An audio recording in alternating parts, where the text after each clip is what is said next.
Assalamualaikum, welcome to my channel. Oke, kali ini aku bakalan sharing ke kalian gimana sih caranya nanam bunga ekspeksia supaya dia tumbuh subur dan daunnya bisa besar-besar kayak gini, guys. Terus dia banyak bunganya, lihat cantik kan? Ini ekspeksia ini bunga gantung ya.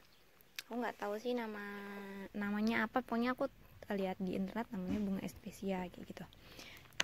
Nah, sebelum aku kasih tahu gimana proses penanamannya, aku bakalan ngenalin ke kalian jenis dari bunga ini. Bunga ini punya banyak banget jenis, cuman yang aku punya ini, aku punya 3. Yang pertama warna hijau, favorit aku. Terus aku juga punya yang warna hijau atau biru, ini biru Tosca ini, dan yang warna merah ini. Warna merah ini dia punya 3 jenis, tapi walaupun spesial ini walaupun jenisnya sama, warnanya beda-beda gini, nggak, maksud aku walaupun mereka ini satu jenis, beda-beda warna, tapi bukan cuma warnanya aja yang beda, tapi cara mereka tumbuhnya pun beda gitu. Jadi kayak misalkan hijau ini, misalkan kita tanam satu, dia cuman setiap satu batang itu dia cuman 2 aja sulurnya. Tapi kalau yang lain, yang ini walaupun kita tanam satu, tapi setiap satu batang itu dia punya banyak banget sulur tuh. Jadi nggak cuma 2. Dan sama yang merah ini, yang ini masih kecil sih, tapi di sana aku punya yang udah besar, nanti aku tunjukin. Oke. Pertama cara nanamnya, jadi kalau misalkan kita mau daunnya ini besar-besar kayak gini dan bunganya banyak, kuncinya 1, jangan terlalu banyak sinar matahari. Jadi kita bisa taruh di tempat-tempat yang teduh, karena sebenarnya bunga apapun itu, khususnya yang jenisnya berdaun kayak gini ya, beda kalau misalkan kayak bunga dahlia, bunga matahari yang memang dia punya bunga yang besar, itu memang dia harus kayak 10 atau 9 jam, 10 jam lebih dia kena sinar matahari, nggak apa-apa, itu justru bagus kan. Tapi kalau bunga-bunga kayak gini, itu misalkan seharian dia nggak sama sekali kena sinar matahari pun, ya dia nggak akan berpengaruh apa-apa, justru tambah bagus karena warnanya bisa muncul.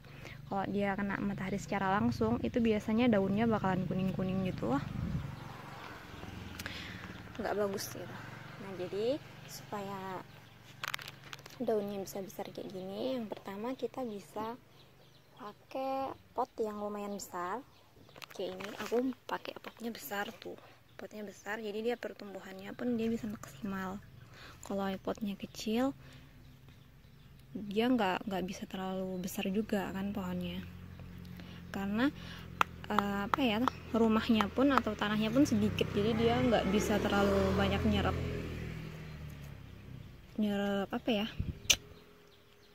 nggak bisa terlalu berkembang juga kan. Nah, jika yang ini kalau kalian lihat, ini bunga aku udah lumayan manjang juga. Ini pun sebenarnya udah banyak yang aku pindahin juga kan, jadi makanya banyak yang udah dipotong tuh bawahnya, bekas potongannya udah banyak. Seharusnya ini udah mulai merembet ke bawah, udah panjang, cuma kan karena dimintain tetangga kayak gitu-gitu, jadi ya ini nggak banyak-banyak deh. Nah, yang ini yang warna Tosca, lihat, ini besar-besar juga kan daunnya tuh. Dia kalau nggak kena sinar matahari langsung, dia daunnya memang besar-besar kayak gini. Cuman balik lagi, kita juga harus butuh pot yang lumayan besar. Dia udah ke bawah kayak gini tuh. Ini udah lumayan besar. Nah, ini yang warna merah. Yang merah ya, bisa kalian lihat bunganya pun dia lumayan banyak juga tuh. Nah, ini aku pakai, kalian bisa lihat potnya pun dia lumayan besar. Potnya juga lumayan besar, jadi kalau misalkan kita mau buat dia rimbun, kita emang butuh pot yang cukup besar. Nah, terus kalian bisa lihat nih, yang kayak aku bilang tadi, kalau yang warna merah satu batang itu dia sulurnya bisa banyak nih, yang kayak ini bisa lebih gini. Jadi sekalipun kita tanam dia cuma 3 indukan atasnya, tapi dia bisa menuhin seluruh potnya. Jadi potnya ini benar-benar ngebunderin tuh, kalian bisa lihat semuanya belum bisa ketutup potnya. Tapi kalau untuk yang biru lagi, yang hijau itu dia cuma 2 sulur. Jadi memang kalau misalkan kita membuat rimbun, kita harus buat indukannya itu banyak, tanam indukannya itu harus banyak. Oke, ini yang digantung ya. Tadi kenapa aku bilang kalau mau misalkan daunnya besar, potnya pun harus besar. Kayak ini contohnya. Ini aku taruh di tempat yang teduh juga. Cuman karena berhubung potnya kecil, karena mau aku gantung kan. Kayak saya lihat bunganya pun daunnya nggak terlalu besar kan, nggak terlalu besar, dan karena dia sama sekali nggak kena sinar matahari, dia nggak ada bunganya. Jadi dia butuh sinar matahari, tapi nggak bisa terlalu lama juga gitu, karena dia berpengaruh sama daunnya bakalan rusak. Ini yang digantung, dia daunnya kecil-kecil nih, karena potnya pun kecil. Oke, ini yang warna Tosca juga, cuman ini yang aku taruh di bukan di tempat teduh ya. Ini kalau misalkan dari pagi itu nyampe tengah hari jam 1, ini masih kena panas. Dan perbedaannya kalian bisa lihat, kalau misalkan dia kena matahari secara langsung, itu dia daunnya bakalan kayak gini tuh, kuning-kuning kayak gini. Dan ini daun yang nggak kena sinar matahari, ini yang nyumput ini, kan bisa lihat warnanya, dia bakalan keluar warnanya, bakalan cantik. Cuman memang kalau yang kena sinar matahari itu dia bakalan berbunga lebih banyak bunganya daripada yang nggak kena sinar matahari sama sekali. Nah, ini yang di bawah ini kan kurang dia kena sinar mataharinya, di warnanya bisa keluar tuh. Dia beda kalau sama yang kena matahari terlalu banyak.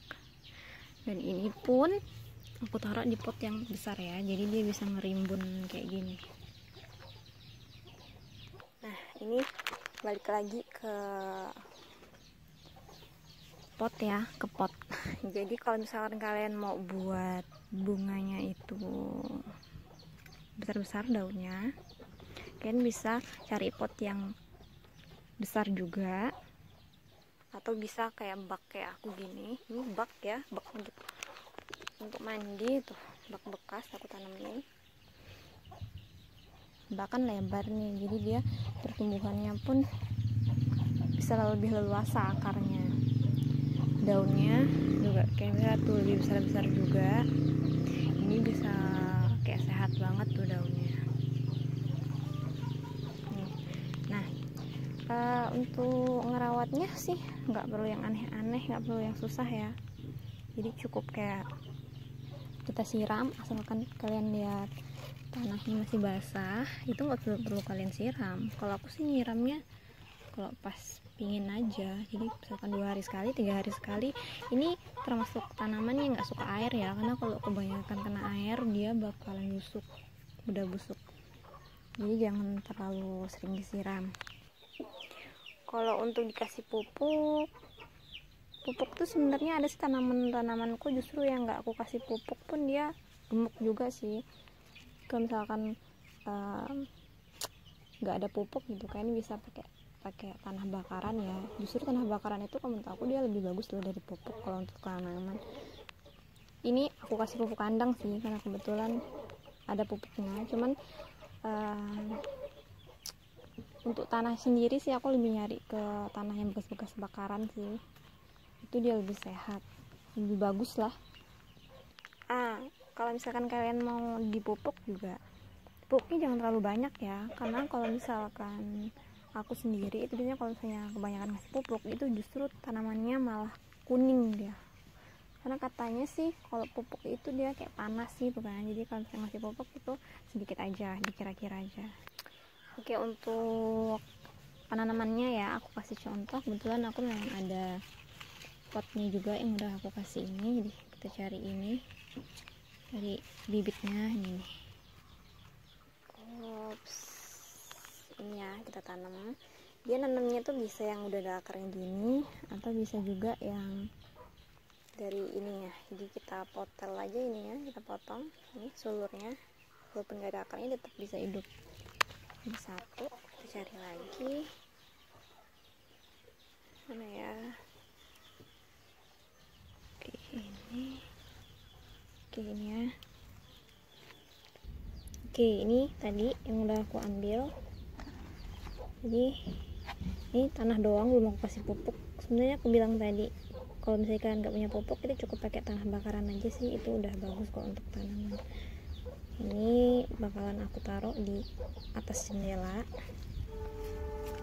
luar, biar untuk hiasan. Nah oke, ini dia. Sekarang tinggal kita taruh di atas jendela. Nah ini jadi kayak gini,